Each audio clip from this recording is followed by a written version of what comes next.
ഒരു 18-ാം തീയതിയാണ് വിരാട് കോഹ്ലി ക്രിക്കറ്റിലേക്ക് അരങ്ങേറുന്നത്. 18-ാം നമ്പർ ജേഴ്സിയുമായി ഗ്രൗണ്ടിലേക്ക് ഇറങ്ങുന്ന വിരാട് കോഹ്ലിക്ക് IPL 18-ാം സീസൺ കിട്ടുമെന്ന് ലോക ക്രിക്കറ്റ് പ്രവചിച്ചിരുന്നു. അതെ, IPL കിരീടമില്ലാത്ത രാജാവ് എന്ന പട്ടം വിരാട് കോഹ്ലി തിരുത്തി എഴുതിയിരിക്കുന്നു. ഈ സാല കപ്താൻ നംദേ എന്ന് പറഞ്ഞ് കളിയാക്കിയവരുടെ മുമ്പിൽ നെഞ്ചും വിരിച്ചുകൊണ്ട് RCB ഫാൻസിന് പറയാം, അതെ, ഞങ്ങളൊരു രാജാവിന് കിരീടം നേടിയിരിക്കുന്നു.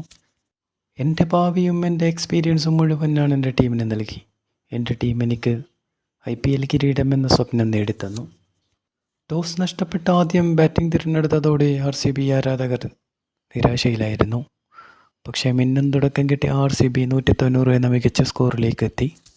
45 റൺസ് എടുത്ത വിരാട് കോഹ്ലി തന്നെയാണ് ഫൈനലിലും ടോപ്പ് സ്കോററായിരുന്നത്. കൃണാൽ പാണ്ഡ്യയുടെ 4 ഓവറാണ് കളിയുടെ വിധി തന്നെ നിർണയിച്ചത്.